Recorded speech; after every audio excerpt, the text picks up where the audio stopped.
pada perjumpaan kali ini saya akan menyampaikan adanya bentuk-bentuk integrasi. Bentuk integrasi ini terjadi itu karena pola hubungan yang saling mengikat, atau cara pengikatannya itu terjadinya itu karena apa? Nah, itu yang akan menghasilkan bentuknya integrasi. Yang pertama, saya akan menjelaskan bagaimana bentuk integrasi itu yang terjadi secara terpaksa atau karena paksaan. Nah, bentuk integrasi yang seperti itu lazim disebut dengan bentuk integrasi yang koersif. Ini bentuk integrasinya yang koersif ini itu betul-betul mereka terikat karena adanya paksaan. Mereka menjadi bersatu itu karena adanya sebuah paksaan, dipaksa mereka untuk bersatu. Misalnya sekarang yang paling terlihat itu misalnya militer. Nah, begitu orang masuk menjadi militer, dia mau atau tidak mau, dia akan menunjukkan identitasnya yang itu militer. Itu yang di masyarakat umum saja kita bisa membedakan. Misalnya ada yang militer dan ada yang sipil. Itu sangat akan terlihat karakternya. Nah, itu mereka memang dipaksa untuk melakukan seperti itu, untuk mereka berlatih sehingga dia teradaptasi dengan kondisi yang diwajibkan dalam latihannya ini. Jadi mereka itu ya dipaksa seperti itu. Dan mereka ada keterikatan seperti itu. Nah, yang pertama. Kemudian yang kedua itu ada bentuk integrasi yang kita sebut dengan bentuk integrasi fungsional.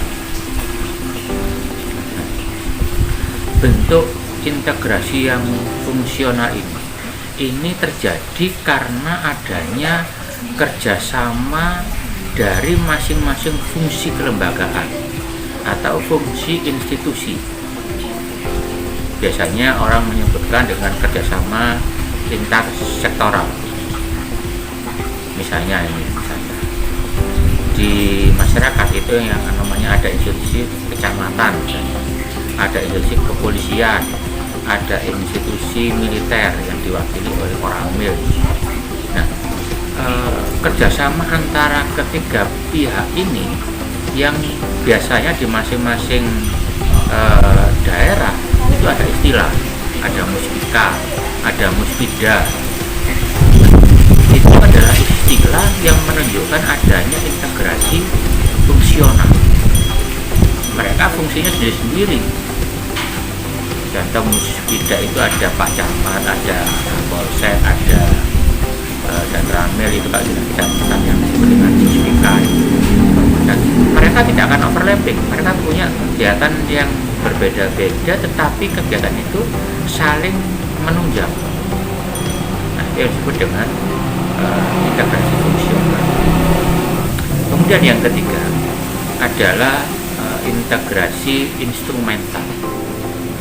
Integrasi instrumental ini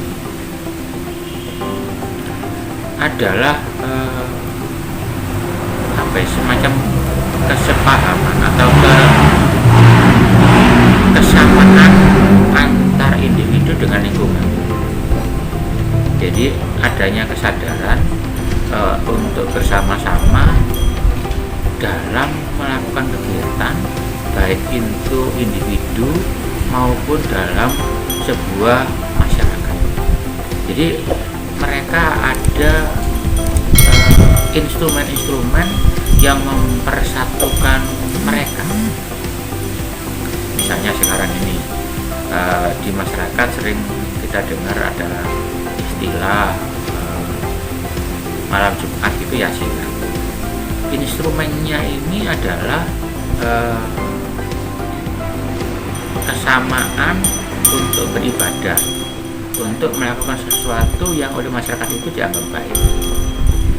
Nah, itu adalah instrumen, ada instrumennya yang menjadikan mereka itu terikat. Oh ya udah, mereka mau sama-sama mendoakan leluhur gitu. Nah, karena mereka melakukannya lebih baik bersama-sama daripada sendirian. Nah, itu instrumennya di situ. Instrumennya doa bersama. Nah, itu bagian dari integrasi yang instrumental. Nah, kemudian yang berikutnya ada integrasi yang kita sebut dengan integrasi normatif. Integrasi normatif itu tentunya di situ dalam sebuah integrasi itu harus ada kesepakatan tentang norma tertentu. Jadi mereka terintegrasi karena ada norma tertentu.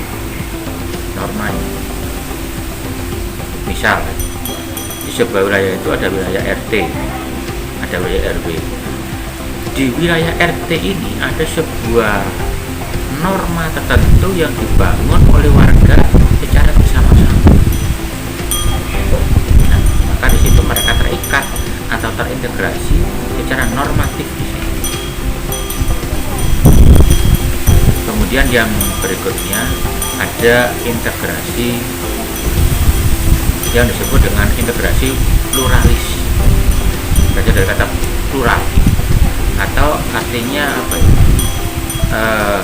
Kita menghargai persamaan di antara perbedaan kita. Yang berbeda-beda itu kita yakini itu sama baiknya. Nah, itu sehingga pada sebuah tatanan masyarakat biasanya istilah plural ini yang sering digunakan. Di situ tentu adanya integrasi yang pluralitas ini, yang sangat berbeda-beda ini, itu bisa kita lakukan walaupun kita ada tentang keyakinan di agama misalnya, keyakinan dalam sebuah hal itu, dalam sebuah ideologi. Tapi karena kita menyadari sebagai masyarakat yang plural, masyarakat yang bermacam-macam tadi itu, maka di situ kita menjadi terikat. Itu terintegrasi yang plural. Kemudian yang berikutnya adanya sebuah integrasi yang akulturasi. Artinya yang akulturasi ini integrasinya itu terjadi karena kita itu hidup di dalam area yang sama, dalam wilayah yang sama. Nah, kalau kita hidup dalam area yang sama atau wilayah yang sama, mau tidak mau kita harus akrab, atau mau tidak mau kita harus rukun dengan orang-orang di sekitar kita. Nah, dari situ itu menimbulkan akulturasi. Ya, kita bisa rukun walaupun kita berbeda-beda. Ada perbedaan di antara yang signifikan. Kita dengan budaya kita masing-masing. Tetapi di situ kita ada nilai bersama, yaitu nilai karena adanya tempat tinggal kita yang sama, di lingkungan yang sama. Itu integrasinya dikatakan integrasi akulturasi. Kemudian yang terakhir yang saya ingin jelaskan yaitu integrasi yang kita sebut bentuknya itu berbentuk asimilasi. Nah, asimilasi ini hampir nyaris sama dengan akulturasi, cuman yang membedakan di asimilasi ini bentuk integrasinya itu sudah membentuk pola-pola yang baru, sudah membentuk pola bersama yang itu menjadi milik mereka bersama. Bahkan di sini unsur dari pola mereka masing-masing itu sudah dihilangkan, diganti dengan unsur atau pola yang baru yang disepakati. Itu saya kira yang perlu saya jelaskan tentang bagaimana bentuknya integrasi itu. Oke, saya kira di perjumpaan ini saya cukupi di sini dan saya akhiri. Wassalamualaikum warahmatullahi wabarakatuh. Salam.